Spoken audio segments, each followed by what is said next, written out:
सांगितल्याप्रमाणे मी त्यांना आम्ही चर्चा करत होतो, म्हणलं आता परळीतल्या तरुणांसाठी काहीतरी केलं पाहिजे की तरुणांना बाहेर जावं वाटलं नाही पाहिजे, तर इथे चांगले कॉफीचे जॉईंट्स आले पाहिजे, चांगले मल्टिप्लेक्स आलं पाहिजे, इथे एक असं शहराचं चित्र परळीमध्ये अजून वाढलं पाहिजे. तर त्यांनी संकल्पना त्यांची बोलून दाखवली की तिथे एक कॉम्प्लेक्स त्यांना करायचं आहे. अशीच परळीच्या व्यापारात वाढ व्हावी.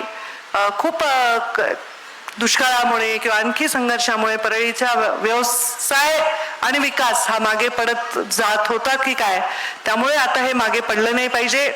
आता काही भानगडच नाहीये, तुम्ही काही केलं तर आम्ही सपोर्ट करणार आहे, आम्ही काही केलं तर तुम्ही सपोर्ट करणार आहे, त्यामुळे प्रश्न नाहीये इथे. तर मोठे दोन व्यक्ती, मोठे दोन योद्धे जेव्हा एकमेकांच्या विरुद्ध धनुष्यबाण काढून उभे असतात ना, तेव्हा सैनिकांची फार पंचायत होत असते.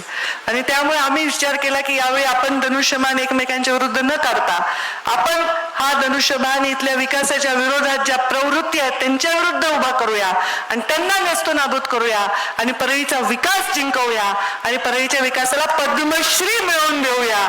तर आम्हाला परळीला पद्मश्री मिळालेली आहे. आमच्या नगराध्यक्षांचे आम्ही कौतुक करतो. पहिल्या दिवशी जेव्हा भाषणाला आल्या तेव्हा एक कागद होता हातामध्ये, आता बिंदास भैया, काही टेन्शन नाही आम्हाला. कुठे गेले? अच्छा, तर ते म्हणले इतकं छान ते भाषण करत होते, धनुभाऊ पण कौतुक करत होते. तर एकदम चांगला सोज्वळ सालस चेहरा आहे, बायको चांगलं काम सांभाळते आहे, तुम्हाला काही टेन्शन नाही घ्यायची गरज आहे, छान भाषण करते आहे.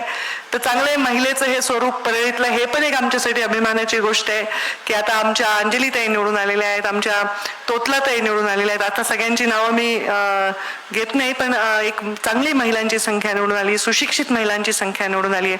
मी स्वतः महिला आहे, परळीची पहिली महिला म्हणजे आमदार परळीचा पहिला म्हणून मी झाले महिला, परळी पालकमंत्री झाले, या जिल्ह्यामध्ये आता मंत्री म्हणून काम करते. धनुभाऊनी हळूच सांगितलं पर्यावरण आणि वातावरणीय बदल, याचा अर्थ थोडा मी डिकोड करते.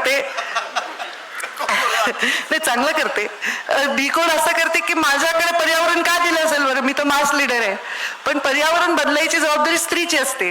घरामध्ये जर वाईट वातावरण असेल तर ते बदलायचं काहीतरी चांगला खमंग पदार्थ करून, एखादा गोड पदार्थ करून माणसाला मूड चांगला करणं हे स्त्रीला जमत असतं. आणि माझं कदाचित चांगलं असेल, मी जिथे जाईल तिथे वातावरण बदल होत असेल, चांगलं वातावरण होत असेल, उगाच वातावरण खाऊन एकमेकांच्या अंगावर माणसं जाणं, एकमेकांच्या विरोधात जाणं, याच्यापेक्षा आपण विषयांवर लढलं पाहिजे. तर म्हणून मला वाटतं वातावरणीय बदल, तर आपल्या वातावरणीय बदल झालाच आहे.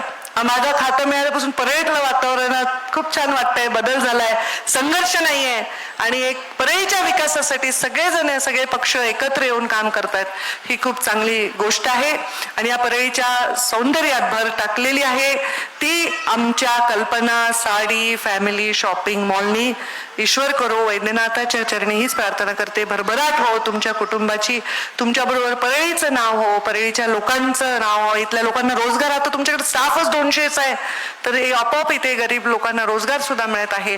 आणि हळूहळू इथे तुम्ही असं काही उभं करा की अजून रोज होईल, म्हणजे बचत गट महिला वगैरे सोबत करून लगेच तिथल्या तिथे लोकांना काही ऑल्ट्रेशन पाहिजे, काही शिवून पाहिजे, हे सुद्धा तुम्ही सुरू करताल. मला वाटतंय तुमच्या डोक्यात त्या आयडिया आहेत, तर सगळं ऑल इन वन सोल्युशन इथे सुरू करा.